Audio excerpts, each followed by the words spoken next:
আপনি সেই একজন মনে হয় বিরল মানুষ বা আপনাদের সংগঠন যারা শুধু নো ভোট টু বিজেপি বলে না, ভোট কাকে দিতে হবে একদম। সে কথাও বলে। এই বিষয়টা যদি একটুখানি বলেন। প্রথম কথা হচ্ছে যে বাংলার রাজনীতিতে জগৎ শেঠ বা ইস্ট ইন্ডিয়া কোম্পানি কোনো পার্টি হতে পারে না। যদি না হতে পারে তাহলে এই নর্থ ওয়েস্ট ইন্ডিয়া কোম্পানিও পার্টি হতে পারে না। এটা একটি দিক। তাহলে পার্টি কারা হবে? বাংলার রাজনীতির ময়দান ক্ষেত্র কাদের মধ্যে থাকতে হবে? যারা বাঙালির গত 70-80 বছরের বাঁচা মরার সঙ্গে যুক্ত। সে দলগুলি কোনগুলি? সেই দল কংগ্রেস, সেই দল কংগ্রেস থেকে উদ্ভূত তৃণমূল কংগ্রেস, সেই দল CPIM, CPI, RSP, forward block. ঠিক আছে, অনেকে বলেন সিপিএম কি বাংলার দল? 1950-এর দশকে যখন কেন্দ্রীয় ষড়যন্ত্রে হিন্দু সাম্রাজ্যবাদীরা এখন যারা বিজেপিকে তাদের পছন্দসই অস্ত্র বানিয়েছে, এই পুরো শক্তি পুঞ্জটা তখন কংগ্রেসের মধ্যে বিরাজ করত। আসলে এই কংগ্রেস বা বিজেপি এগুলো দিল্লির হিন্দু সাম্রাজ্যবাদী এই নখের মুষ্টির দস্তানা মাত্র। কংগ্রেস যেহেতু একটি বিভিন্ন রাজ্যে বিভিন্ন বৈচিত্র্য সামাল দেওয়া একটি দল, হয় না মাঝে মাঝে যে দস্তানা ভালো করে ফিট হয় না, শীতকালে দেখবে তুই পড়তে গেলে একটা ফ্যাট করছে, আরেকটা দুটো আঙুল ঢুকে গেছে। কংগ্রেস ছিল ওই রকম। বিজেপি হচ্ছে একদম টাইট ফিটিং গ্লাভস হিন্দি সাম্রাজ্যবাদের। 50-এর দশকে বিহার বাংলা জুড়ে দিয়ে পূর্ব প্রদেশ গড়ার একটি ষড়যন্ত্র করা হয়েছিল। ঠিক আছে, তখন ডবল ইঞ্জিন সরকার এখানকার কংগ্রেস তারা মেনে নিয়েছিল। এই ডবল ইঞ্জিন, এই হচ্ছে ভয়ঙ্কর জিনিস ডবল ইঞ্জিনে। ঠিক আছে,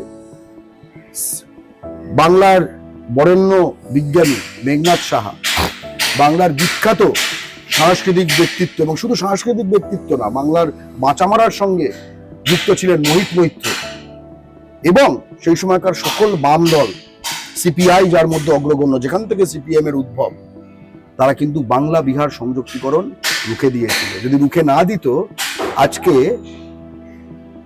মানে আমরা ডিটেনশন ক্যাম্পে থাকতাম, আজকে নয়, কয়েক দশক আগেই থাকতাম। ঠিক আছে, এই শহরটা কলকাতা থাকতো না, কলকাতা হয়ে যেত। এই জায়গাটাকে বাংলা বলা হতো না, পূর্ব বিহার বলা হতো। এটা বামেরা আটকেছে, বাংলার দল, বাঙালির দল। আবার আমরা দেখেছি যে তৃণমূল, তার নেত্রী যখন রেলমন্ত্রী ছিলেন, তিনি বাংলাকে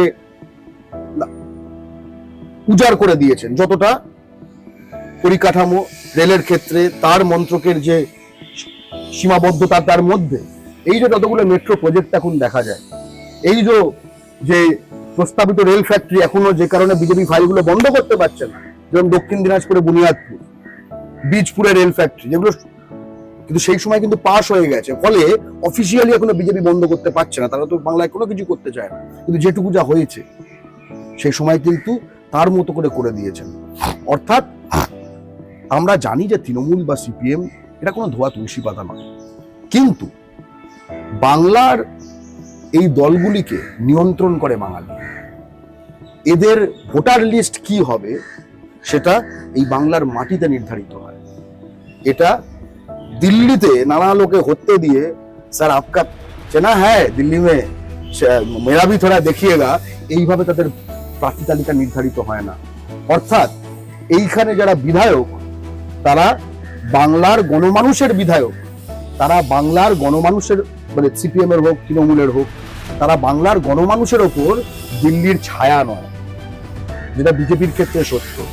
বা বাংলার সাংসদ যদি বলি, তারা দিল্লিতে বাংলার সাংসদ, তারা বাংলায় দিল্লির সাংসদ নয় এই দলগুলি। তাই বাংলার যে স্বাভাবিক যে রাজনৈতিক পরিসর ফেরত আসার জন্য বাংলার রাজনৈতিক ময়দান থেকে বাংলা ও বাঙালির শত্রু হিন্দি সাম্রাজ্যবাদী বিজেপির অপসারণ অত্যন্ত প্রয়োজন। আমরা বাংলায় স্বাভাবিক রাজনৈতিক পরিসর ফেরত চাই।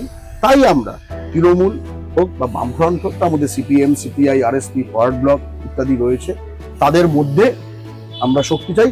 অথবা বাংলা থেকে যদি কোনো বাঙালির মধ্যে বিভেদ না করা, কোনো বাংলা থেকে কোনো আরো রাজনৈতিক দল উঠে আসে, আরো একাধিক রাজনৈতিক দল উঠে আসে, বা আইএসএফ কে ওরা তো বামফ্রন্টে এখন আইএসএফ কেন, আইএসএফ তো বাঙালি সাম্প্রদায়িক দল, লিবারেশন অবশ্যই আচ্ছা আইএসএফ কে একদম সাম্প্রদায়িক দল। এই আমরা এই যে ইউপি, এই হুমায়ুন কবির, আইএসএফ, ঠিক আছে, জামাতে ইসলামী, welfare party, SDPI, RSS, BJP, ABVP, ঠিক আছে, এগুলো সবকটাই আমরা বাংলা ও বাঙালি বিরোধী মনে করি। বাঙালির মধ্যে বিভাজন করে যারা, তারা আবার মানে কি বলবো, বাংলার দল বাঙালির দল হলো কি?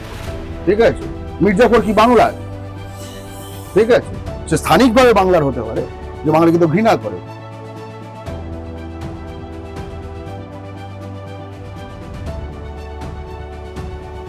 ফলো করুন বর্তমান।